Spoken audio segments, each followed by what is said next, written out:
ലോക്സഭാ തെരഞ്ഞെടുപ്പിൽ 400-ന് മുകളിൽ സീറ്റാണ് ഇത്തവണ ബി.ജെ.പി. മുന്നണിയുടെ ലക്ഷ്യം.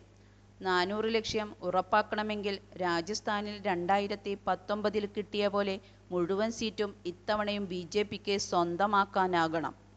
കഴിഞ്ഞ നിയമസഭാ തെരഞ്ഞെടുപ്പിൽ പോലും 200-ൽ 70 സീറ്റ് കോൺഗ്രസ് നേടിയ സംസ്ഥാനമാണ് രാജസ്ഥാൻ.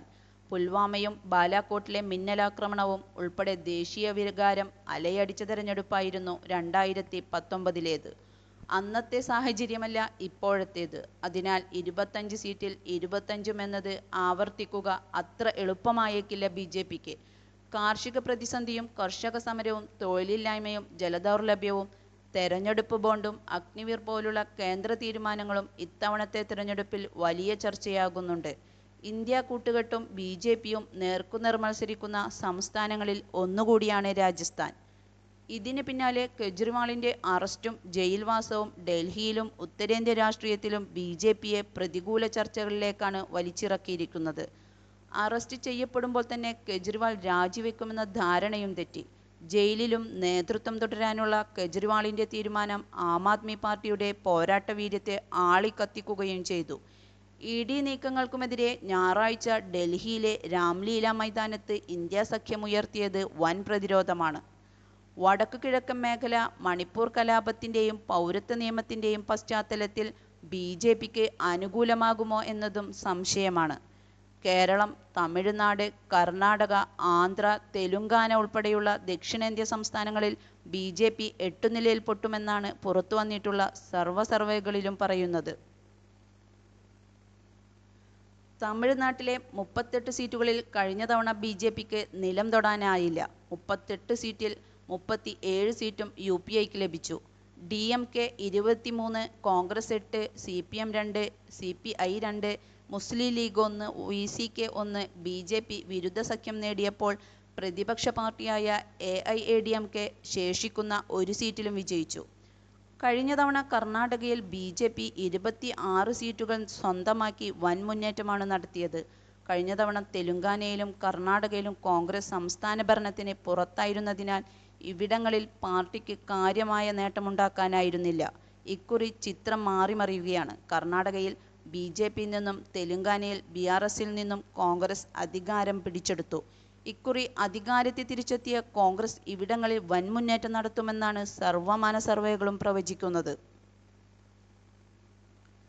ചുരുക്കി പറഞ്ഞാൽ ഉത്തർപ്രദേശ്, ഗുജറാത്ത്, മധ്യപ്രദേശ് എന്നിവിടങ്ങളിൽ നിന്നും ലഭിക്കുന്ന സീറ്റുകളാകും ബി.ജെ.പിയുടെ ഇത്തവണത്തെ ഭാവി നിർണയിക്കുക. ഉത്തർപ്രദേശിൽ 80 സീറ്റുകളാണുള്ളത്. മധ്യപ്രദേശിൽ 29ഉം ഗുജറാത്തിൽ 26 ലോക്സഭാ സീറ്റുകളാണുള്ളത്. ഇത് മൊത്തം തൂത്തുവാരിയാലും 135 സീറ്റുകളെ ആകുകയുള്ളൂ. ബി.ജെ.പിക്ക് നിലവിലുള്ള 303 സീറ്റിൽ നിന്നും 31 സീറ്റ് കുറഞ്ഞാൽ അവരുടെ കേവല ഭൂരിപക്ഷം നഷ്ടമാകും. ഇപ്പോൾ രാജസ്ഥാന് 25 സീറ്റും ബി.ജെ.പിയുടേതാണ്. എന്നാൽ കഴിഞ്ഞ നിയമസഭാ തെരഞ്ഞെടുപ്പിൽ കോൺഗ്രസിനവിടെ 41% വോട്ടുണ്ട്. ഉറപ്പിച്ചു പറയാം, ഇപ്രാവശ്യം 12 മുതൽ 15 വരെ സീറ്റ് കോൺഗ്രസ് തിരിച്ചുപിടിക്കും. മധ്യപ്രദേശിൽ നിലവിൽ 29-ൽ 28 സീറ്റും ബി.ജെ.പിയുടേതാണ്. അവിടെയും കോൺഗ്രസിന് 40% വോട്ടുണ്ട്. ഏറ്റവും കുറഞ്ഞത് 15 സീറ്റ് കോൺഗ്രസ് തിരിച്ചുപിടിക്കും. ഛത്തീസ്ഗഡിൽ 11-ൽ 8 സീറ്റും ഇപ്പോൾ ബി.ജെ.പിക്കാണ്. അവിടെയും 42.5% വോട്ട് ഷെയർ കോൺഗ്രസിനുണ്ട്. ബി.ജെ.പിക്ക് അവിടെ കുറഞ്ഞത് 5 സീറ്റ് നഷ്ടപ്പെടും.